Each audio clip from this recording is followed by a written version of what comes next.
the Dyatlov Pass incident. February 1959, 9 experienced hikers, a mountain in the frozen Ural wilderness and a mystery that would haunt Russia for over 60 years.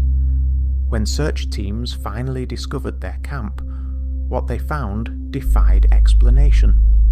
The tent had been slashed open from the inside. The hikers had fled into -40-degree temperatures, wearing almost nothing. Some were found with injuries so severe, a medical examiner said they could only have been caused by a force equivalent to a car crash. Yet there were no signs of an attack, no footprints besides their own, no evidence of an avalanche. This is the true story of the Dyatlov Pass incident, and what really happened on that mountain remains one of the most disturbing unsolved mysteries of the 20th century. Act 1. The Expedition. On January 23, 1959, 10 young adventurers boarded a train from Sverdlovsk in what was then the Soviet Union. They were students and recent graduates from the Ural Polytechnical Institute, all experienced hikers and skiers. Their destination, Mount Otorten, a remote peak in the northern Ural Mountains. Their leader was Igor Dyatlov, a 23-year-old radio engineering student. Dyatlov had carefully assembled his team. Among them were Zinaida Kolmogorova and Lyudmila Dubinina, 2 determined young women who were expert winter campers.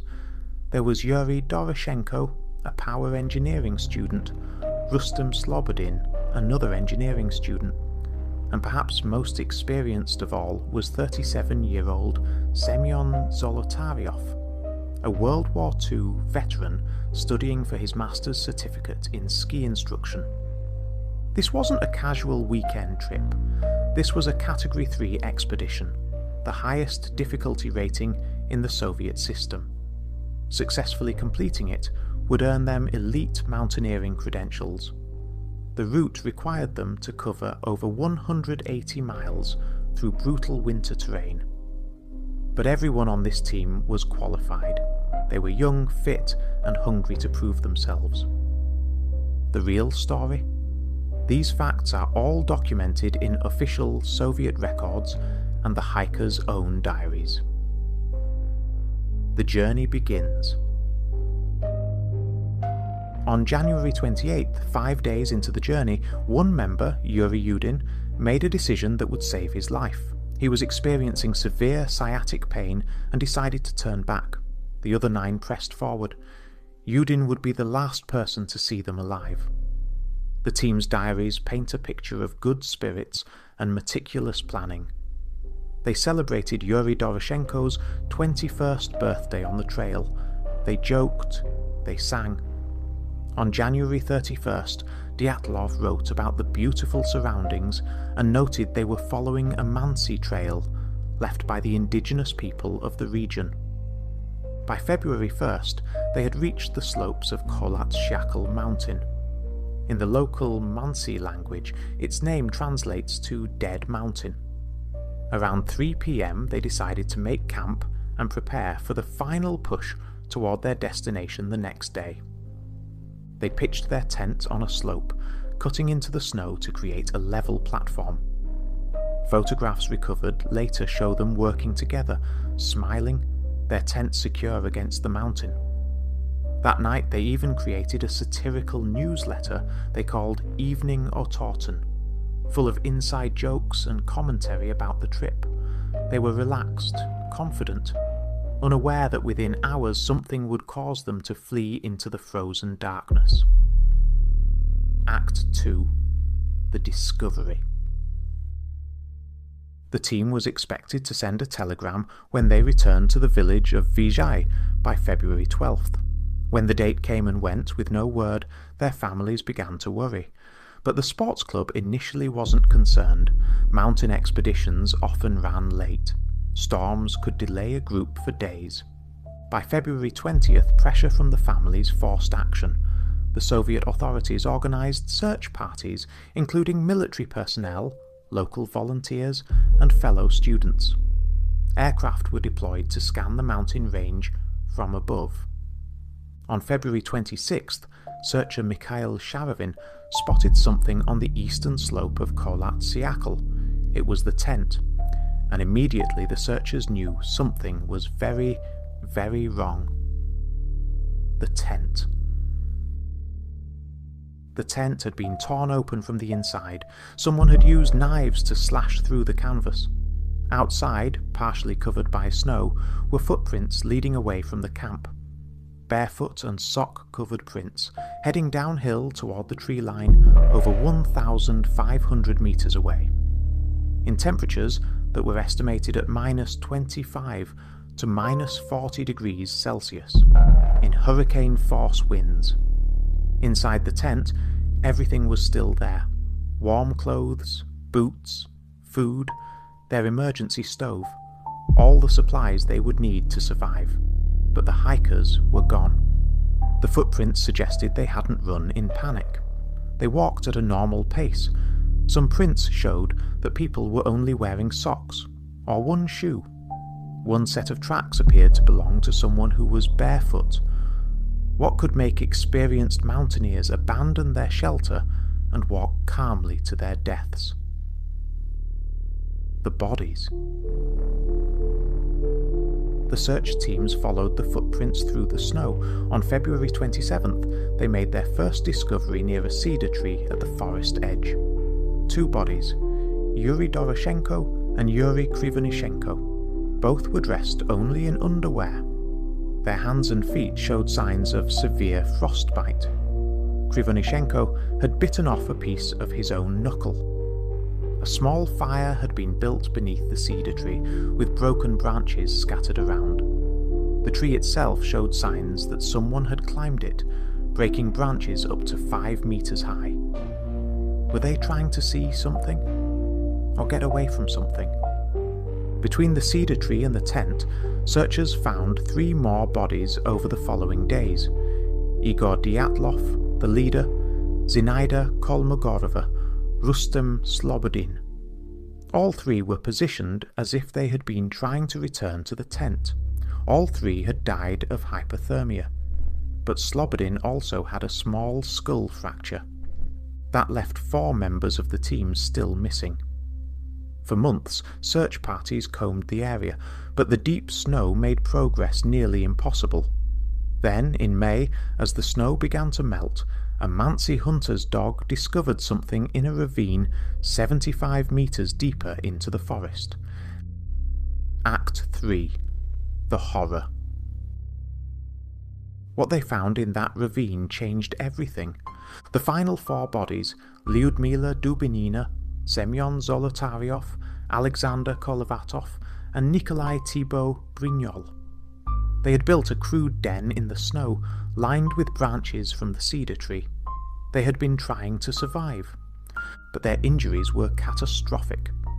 This is where the case becomes truly disturbing. These are real autopsy findings, documented by Soviet medical examiners. Thibaut Brignol had suffered a major skull fracture. The medical examiner compared the force required to a car accident. Dubinina and Zolotaryov both had multiple rib fractures and massive internal trauma. Again, the examiner said this level of force was extraordinary. Yet here's the critical detail. There were no external wounds, no cuts, no bruises on the surface of their bodies.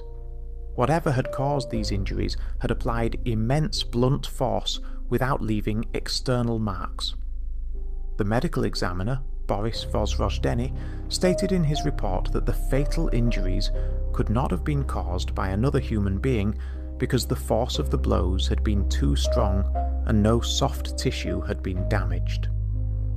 Then there were the missing body parts. Dubinina's eyes, tongue and part of her lips were gone. Zolotaryov was also missing his eyes. For years, this detail fueled the darkest theories, but it's worth noting that decomposition and scavenging animals are known to target soft tissues first, especially in bodies that had been in running water for months. Perhaps most puzzling, some of the clothing tested positive for radiation. not extreme levels, but measurable. Years later, investigators learned that 2 members of the team had previously worked in areas contaminated by the Kishtim nuclear disaster 2 years earlier. Still, it added another layer of mystery to an already inexplicable tragedy. The investigation. The official Soviet investigation concluded in May 1959, just weeks after finding the final bodies. Their verdict: the deaths were caused by a compelling natural force. But what did that mean? The lead investigator, Lev Ivanov, later admitted they had no rational explanation. The case files were classified and sealed away. Decades later, when the files were finally released, parts were missing. In a 1990 interview, Ivanov revealed that his team had observed flying spheres during their investigation, and that he'd been ordered by high-ranking officials to dismiss this observation. Whether these were natural phenomena, military tests, or something else entirely, remains unclear. Act 4. What really happened? For over 60 years, people have tried to explain what happened on Kholat Syakhl. The theories range from the plausible to the paranormal. The most widely accepted explanation today is a slab avalanche. In 2021, a team of Swiss scientists published a study in the journal Communications, Earth and Environment. They demonstrated through computer modelling that the hikers' actions, cutting into the slope to pitch their tent, and the accumulation of wind-blown snow, could have triggered a delayed avalanche hours later. The model showed that even a relatively small snow slab could cause the injuries found on the ravine victims. This theory explains several mysteries: why they fled the tent, why some had severe internal injuries while others died of hypothermia, and even why there was little evidence of an avalanche when searchers arrived weeks later. The scientists also noted the slope wasn't steep enough for a traditional avalanche, but a slab avalanche can occur on gentler slopes under specific conditions. But critics point out problems. Avalanche expert Jim McElwain noted that slab avalanches usually require steeper slopes. The footprints leading away from the tent showed no signs of panic or running, and Dyatlov was an experienced mountaineer who would have recognized avalanche danger. Another theory involves katabatic winds, violent downslope windstorms that can reach hurricane strength. In 1978, a similar incident in Sweden killed 8 hikers in conditions strikingly similar to Dyatlov Pass. The extreme winds could have made staying in the tent impossible, forcing them to seek shelter in the forest. But this doesn't fully explain the severe internal injuries. Some have suggested infrasound low-frequency sound waves that can cause panic, anxiety, and disorientation in humans. Specific wind conditions in mountain passes can create these frequencies. This might explain why the hikers fled in an organised but urgent manner. Then there are the more speculative theories. Secret military testing. The indigenous Mansi people, though no evidence supports their involvement, and they historically avoided that mountain.